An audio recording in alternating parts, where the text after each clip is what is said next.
Hello guys welcome to my YouTube channel Kamla Azmi blog की खबर आपनलोगर निश्चय भाले मैं भाले आपनलोगर आशीर्वाद आज এটা রেসিপি ভিডিও লৈ আহিছে आपनलोगर মাজলৈ চাক কি রেসিপি বনাম কেনেকৈ বনাম কি পদ্ধতিত বনাম দেৰি নকৰি ৰেসিপিটোৰ মাজলৈ লৈ যাওঁ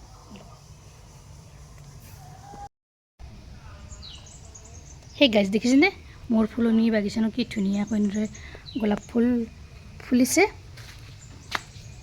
ইফালে এনেদৰে চাওক মোৰ এয়া ফুলনি বাগিচাতে এয়া জলকীয়া লাগিছে এয়া যে জলকীয়া ছিঙিম 5টা মান ছিঙি লম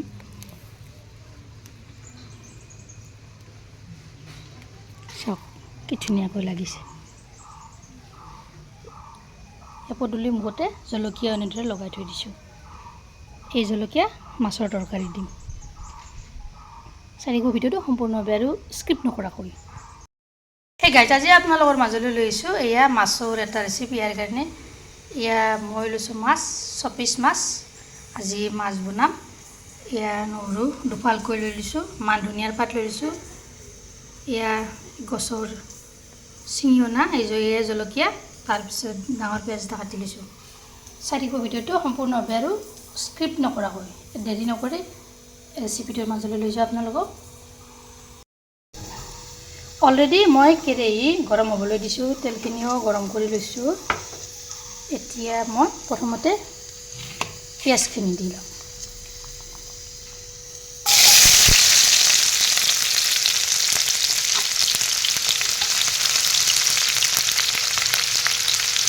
তাৰপিছত দি এয়া নহৰুখিনি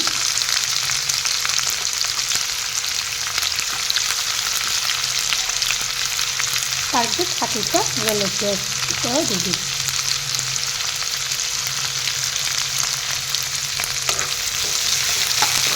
এইখিনি প্ৰথমতে অলপ ৰং সানোৱা কৰি ল'ম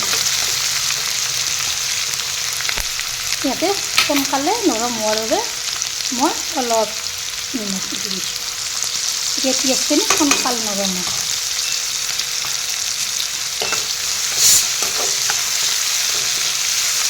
এইফালে বনাইছোঁ আকৌ দাইল কুকাৰত ভাবিলে দেখুৱাওঁ আপোনালোকক এতিয়া মই এইখিনি অলপ ৰং চঙা হ'বলৈ দিম পিঁয়াজখিনি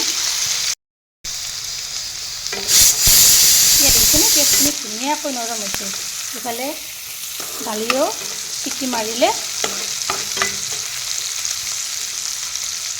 ইয়াতে এতিয়া দিম মই এইটো নিমখ দিছোঁৱে অলপ কমকৈ দিম আধা চামুচ দি দিলোঁ তাৰপিছত দি দিম এয়া হালধি দিম এইখিনিও লৰাই দিম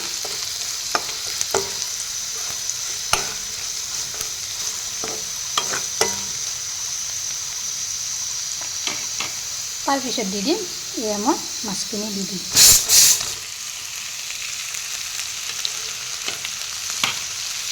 মাছখিনি দি তল ওপৰ কৰি এয়া লৰাই দিম খুব সহজ পদ্ধতি হয় এই মাছৰ তৰকাৰী দি আপোনালোকে এবাৰ ট্ৰাই কৰিবচোন এনেকৈ বনাব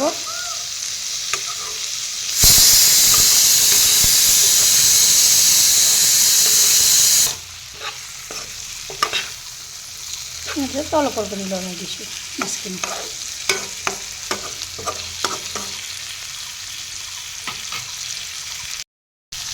তাৰপিছত ঢাকনিখন লগাই থৈ দিম দি গেছৰ জুইটো এয়া জিৰত দি ল'ম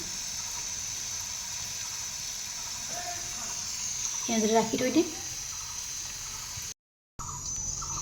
এয়া কিছু সময় যোৱাৰ পিছত মই ঢাকনিখন গুচাই দি দিলোঁ এই মাছখিনি এপিচ এপিচকৈ এনেদৰে লৰাই দিম নতুবা ভাঙিব পাৰে এনেকৈ দি দিলোঁ তাৰপিছত এপিছত দি দিলোঁ সেইফালে দি দিলোঁ পিছনেদৰে লটিয়াই দি দিলোঁ দেখিছেনে খুব সাৱধানে দিব এনেদৰে লৰাই দি দিলোঁ তল ওপৰ কৰি ঢাকনিখন আকৌ লগাই থৈ দিম কিছু সময় যোৱাৰ পিছত ঢাকনিখন পুনৰ গুচাই দি দিলোঁ। মাছখিনি পৰা পানীখিনি এয়া নাইকিয়া হৈ গৈছে। তেল ওলাইছে মাছৰ পৰা। ইয়াতে এতিয়া মই অলপ পানী দি দিম।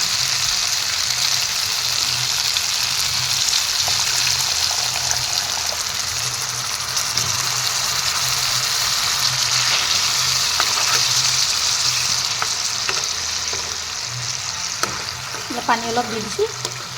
এইখিনি পানীতে মাছখিনি ধুনীয়া কৰি দি যাম। ইয়াতে মই ধনিয়াৰ পাতকেইটা দি দিছোঁ এনেদৰে, মান ধনিয়াৰ পাতকেইটা আৰু গেছৰ জুইটো জিৰ'তে দি থৈ দিব। এনেদৰে ৰাখি থৈ দিব গেছৰ ওপৰতে।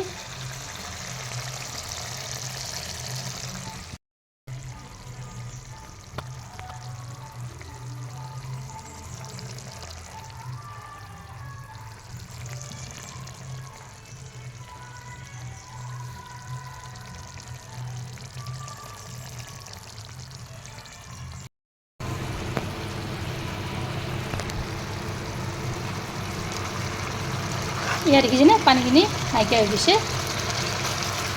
এনেদৰে এই টাইপতে ৰাখি দিব। যদি ৰেচিপিটো আপোনালোকৰ ভাল লাগিল তেনেহ'লে এটা লাইক কৰি দিব পাৰে। এয়া মাছখিনি হৈ গ'ল। এয়া মই থৈ দিলোঁ। ৰেচিপিটো এই টাইপতে ৰাখি দিব।